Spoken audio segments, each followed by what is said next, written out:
The year was 1957, a time when the world was still reeling from the aftermath of World War II, and the Cold War was beginning to cast its long shadow. A chill fell over Plainfield, Wisconsin, a small, quiet town where everyone knew each other. Not the usual cold of a Midwestern winter, but something far more sinister. This was a different kind of chill, one that seemed to seep into the bones of the townsfolk. A darkness that seemed to come from a plain house on the edge of town, a house that many had passed by without a second thought. The home of Ed Gein, a reclusive man who kept to himself. It started with a missing woman, Bernice Warden, a beloved member of the community. The search for her led the police to Gein's front door, a place they never expected to find such horror. What they found there would stay with them forever, haunting their dreams and shaking their very souls. The smell of death was strong, a putrid stench that filled the air and clung to their clothes. It was a wave of rot, immediately unsettling and deeply disturbing. Inside, the house was a nightmare, a twisted labyrinth of horrors that defied comprehension. It wasn't just the blood or the awful smell that shocked the officers, but the sheer malevolence of the place. It was the pure wickedness in every part of the house, a testament to the dark mind that had created it. They had found the hiding place of a monster, a man whose actions defied all understanding. The officers, toughened by years on the job, were not ready for the horrible sight that awaited them, a scene straight out of a nightmare. This wasn't just a crime scene, it was a butcher shop of the soul, a place where innocents had been slaughtered. Every step deeper into the house showed them more madness, more evidence of a mind unhinged. Their investigation was just beginning, but the horrors they had already uncovered were enough to last a lifetime. But one thing was already clear. Ed Gein was not a man, at least not in the way they understood. He was something much worse, a creature born of darkness and madness. The inside of Gein's house was a gallery of human remains. Skulls stared from the bedposts. Lampshades were made from the skin of his victims. A horrifying collection of objects, each made with a chilling skill. A chair covered in human skin. A belt made of severed nipples. Bowls made from human skulls. Each item proof of a mind lost in darkness. In the kitchen, investigators found a box with a human heart inside. Its chambers, once full of life, were now still, kept in a jar. A gruesome prize from one of Gein's victims. The air, thick with the smell of decay, seemed to crackle with a hidden energy. The very walls seemed to whisper stories of unspeakable horrors. The officers moved through the house with a mix of fear and fascination. Their eyes darted from one horrible object to another. Each piece told a story of madness, obsession, and a complete separation from humanity. The house was proof of the depths of human evil. Edward Theodore Gein was born into a world of loneliness, a world that would shape his dark future. His family's farm, a few miles outside Plainfield, was a place of sadness and isolation, far removed from the warmth of community.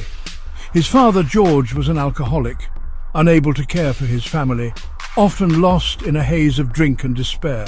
His mother, Augusta, was a religious fanatic who controlled the household with an iron fist, her stern demeanour casting a shadow over their lives. She filled her sons' heads with frightening stories of sin and hell, painting a terrifying picture of the world outside their home. Augusta had a special kind of hate for women, a deep-seated loathing that she passed on to her children. She believed they were tools of sin, temptresses who tricked men to their doom, and she made sure Eddie understood this twisted belief. This poisonous worldview seeped into young Eddie's mind, warping his perception of reality. He grew up isolated, starved of love, and twisted by his mother's strange teachings, becoming a shadow of what a child should be. School offered no escape from the oppressive atmosphere at home as the other children sensed his strangeness. Eddie was bullied by other kids, their taunts and jeers echoing the cruelty he faced at home. They made fun of his strange behaviour and his mother's bizarre beliefs, further isolating him from any sense of normalcy. He retreated further into himself, finding solace only in his own dark thoughts. The seeds of madness were planted, taking root in the fertile soil of his troubled mind. He became more and more withdrawn, seeking comfort in gruesome fantasies that only deepened his isolation. His only friends were the dead animals he collected and cut apart, a macabre hobby that hinted at the darkness to come. Ed Gein died in 1945. For most, a mother's death brings sadness. For Ed, it was the start of his fall into true madness. He sealed off her room, keeping it as a shrine. He started visiting local cemeteries. The line between what was real and what wasn't blurred. He wasn't happy with just visiting graves. He started digging them up. He was drawn to the bodies of middle-aged women, women who reminded him of Augusta. He would spend hours with the corpses trying to feel his mother's presence again. But it was never enough. His fantasies grew stronger. He wanted more than just to be near his mother. He wanted to become her. This desire, twisted and wrong, marked a terrifying turning point. Ed Gein was about to cross a line from which there was no return. Section 5. The Dance of Death, Exhumation and Fabrication. Driven by his delusions, Gein began to experiment. He would skin the corpses he dug up. He tried to make them into suits. His goal, to create a woman's suit so he could literally wear his mother's skin. His attempts were crude, the work of a disturbed mind rather than a skilled craftsman, yet they were terrifyingly real. The bodies were his canvases. He treated human flesh like leather. He stretched it, tanned it and nailed it to furniture. He made masks from the faces of his victims, hoping to capture some part of their being. His workshop, once used for taxidermy, became a gruesome operating room. His crimes escalated. He began to kill. Local women went missing. Their disappearances went unnoticed for a while. Plainfield was a quiet town. People disappeared sometimes. But the truth, when it finally came out, would be far more horrifying than anyone could have imagined. Section 6. A Mother's Image, Twisted and Profane. The full horror of Gein's crimes was revealed with the disappearance of Bernice Warden. The evidence led police to his doorstep. Inside his house of horrors, they found her remains. She was his last victim, the final piece in his twisted puzzle. He was arrested and charged with murder. During his trial, Gein's chilling confessions painted a portrait of a mind consumed by madness. He spoke of his desire to be reunited with his mother, of his belief that by wearing the skin of women he could somehow become her. He described his gruesome acts without remorse or emotion. He was deemed legally insane and sent to a mental institution. There he would spend the rest of his days. His case shocked America. It forced people to confront the darkest parts of human nature. How could a human being commit such atrocities? Section 7. The Butcher of Plainfield, Legacy of a Monstrosity. Ed Gein became a macabre celebrity.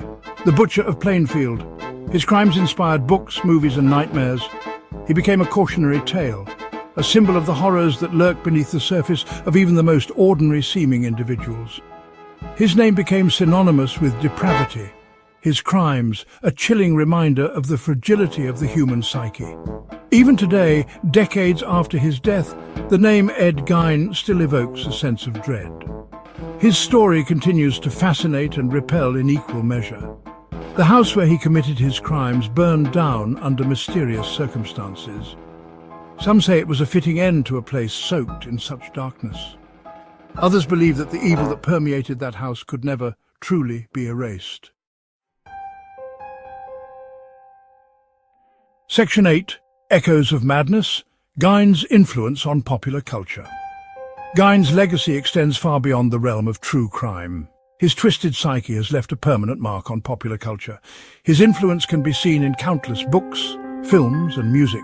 From the chilling realism to the grotesque humor of Gein's shadow looms large. He became a blueprint for some of horror's most iconic villains. Leatherface, Buffalo Bill, Norman Bates, all owe a debt to the real-life monster from Plainfield. His story struck a chord with audiences, tapping into primal fears and anxieties.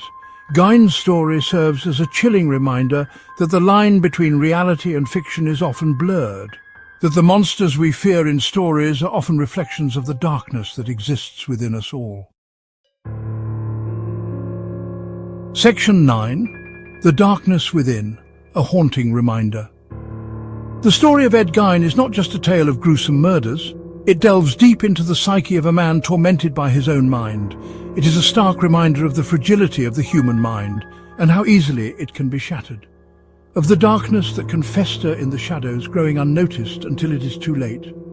Gein's descent into madness was shaped by a confluence of factors: a domineering mother, a troubled childhood, social isolation, each element contributing to his eventual breakdown. His story serves as a warning, a chilling example of what can happen when mental illness goes unchecked.